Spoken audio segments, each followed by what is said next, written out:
Moorish Science, because science is a reference to knowledge, means knowledge through the eyes of the Moors, or from a Moorish perspective. What that means then, it's requiring us to find out what that is. You know, so much of what happened and what has happened with the African American experience has been people jumping from one term to another because we didn't know who we were. And I grew up, you know, in the state of New York, on Long Island. My uncle played guitar. He and my father taught me to play guitar. So we'd all get together, and I'm 14 years old and, you know, wanted to learn to play guitar with them. But then between playing guitar, my uncle's talking history. He's talking Moorish science.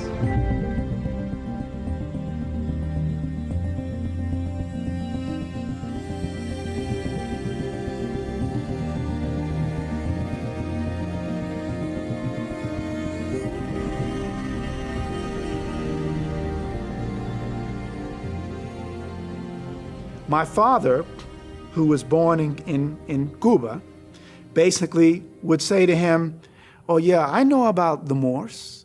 We talk, you know, the Moors, los Moros in Cuba. Yeah, we know about the Moors." He said, in fact, and that's where my father taught, and I don't do this to mock him, I do this clearly out of love. He say, "You know, the Moors, when I was growing up in Havana, in Marianao, if there was somebody who was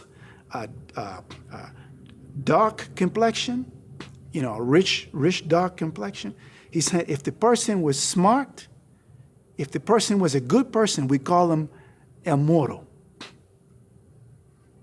That's my father growing up in the 30s and 40s in Cuba.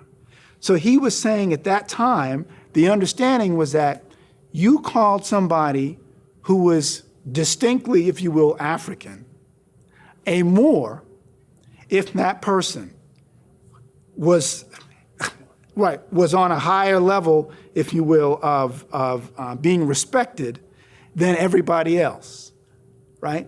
So the conversations that my uncle had weren't just with me, but with my father, who also confirmed and affirmed most of what he was saying.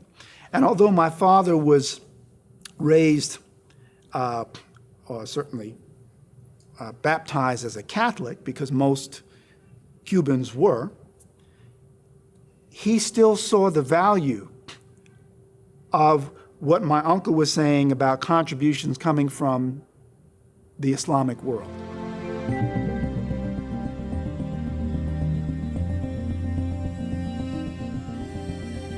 When you know yourself and when you present yourself in a noble way, when you're upright, independent, and courageous, those who know will also treat you with respect. And it wasn't that I didn't go out there to get their respect, just to be clear. But what I'm saying is that was just the residual impact or effect of me now displaying that and carrying myself with dignity, carrying myself with nobility, and treating others with the same dignity. Also conveyed to me by my uncle, who used to make certain comments about how he certainly didn't have a great love for Europeans. Let me just say that. But I would try to temper that. And he heard me, but he also came up in a different period. He came up in a period where Asiatics and quote-unquote African Americans were catching hell 3 ways from Sunday, right? Or I should say every day, all day. So his attitude was a lot more, he was more uncomfortable, let's just put it that way. My attitude was more of, well, my experience around European folks is not the same as yours, but I certainly understand I had a serious problem with Eurocentric hegemony, and I also have a serious problem with any person of European ancestry who presumes to be inherently superior inherently to any person of African, Asian, or Native American ancestry, we are going to have a problem because you're implying your inherent superiority. What I'm saying is, culturally, there's a great legacy from those who look like me. But I'm not implying that simply by virtue of me being here, that I'm a better person. Better is what I'm manifesting. Am I following love, truth, peace, freedom, and justice? Am I upright, independent, and courageous? Am I doing my best to live the life that's emphasizing the higher self? Right? That's why, to kind of go off on a little bit of a sidebar, for those who studied the history of the Moorish Science movement, you may know about the writings of Peter Lamborn Wilson, who was an Irish American, who joined the Moorish Science, well, he didn't join the Moorish Science Temple, but he got hold of Moorish teachings and used it to elevate his understanding, if you will, of the teachings of Christ, and then went on to study other things, and speaks highly of Prophet Noble Drew Ali and the Moorish movement. Now, he went off in other directions that are problematic according to what I've heard, but what I'm saying is he certainly saw value in what Drew Ali had conveyed. And so again, if one is living that life of love, truth, peace, freedom, and justice, I don't care what you look like. If you treat me with dignity, I'm going to treat you with dignity. Should I trust you? That trust is not necessarily based just upon skin tone, because there's an old saying, right? Skin folk ain't necessarily kinfolk based upon their actions. I still know we're related. Don't get me wrong. I'm not talking about saying we're not connected.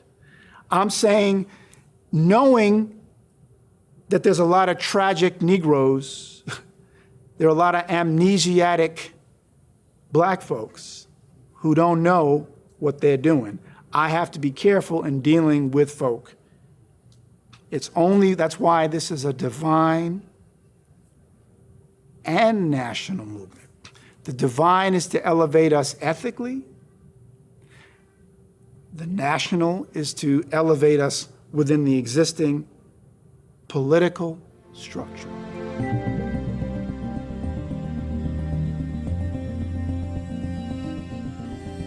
But my uncle was the one that was talking to me about Moorish science, and sometimes or often, family members would not necessarily want to hear what he had to say. It's like, oh, there Johnny goes again, right? Because they're coming from a more so-called mainstream Christian perspective. But he was of the opinion that eventually some of it would probably sink in to somebody, and the person that it sank into was me. But I didn't believe everything he said. Let me be very clear.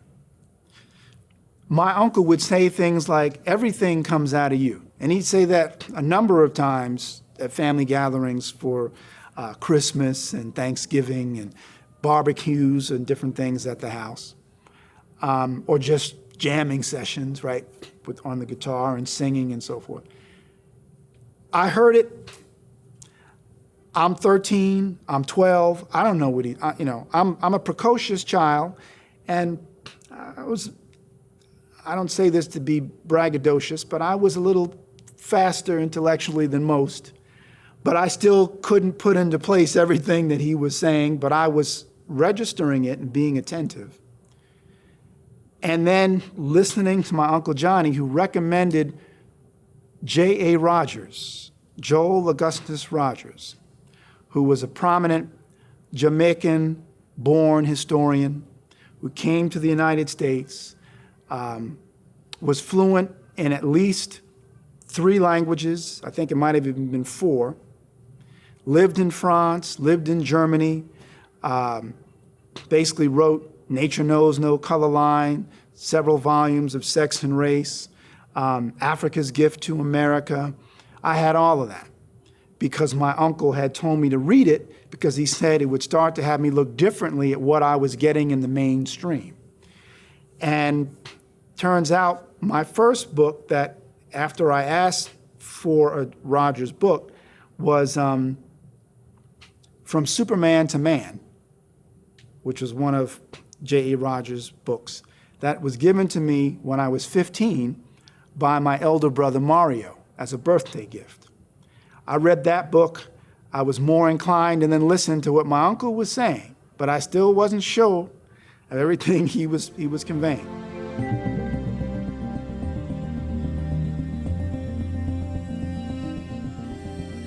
A lot of people, and I understand why, will look at the organization and say, well, you ain't got but that many members. Can't be nothing going on up in here. And my uncle would say, fools rush in where wise men and women fear to tread. Meaning, because you see a whole bunch of people in some place doesn't automatically mean that that's some place that you need to be, right? So the reality is you need to just study for yourself. I was never pressured. He would just occasionally invite me to the temple, say, well, I'm going to go to the temple this Friday, you want to go? Or I'm going to go to the temple on Sunday, you want to go? Sometimes I said yes, other times I said no. The times that I said yes, I'd sit there wouldn't be but 6 people in the whole temple. And I'm in church and there are 140 people in the church. What's going on here? But I'm 19 years old now, 20 years old. And then afterwards, when I started hearing, I was like, wait a minute, whoa, now I get it. Most of the folks outside are amnesiac Negroes. That's why they're not in here. Suffering from a lack of self-knowledge. They don't know. That's why they're not in here. Why would you be in here when you're suffering from amnesia?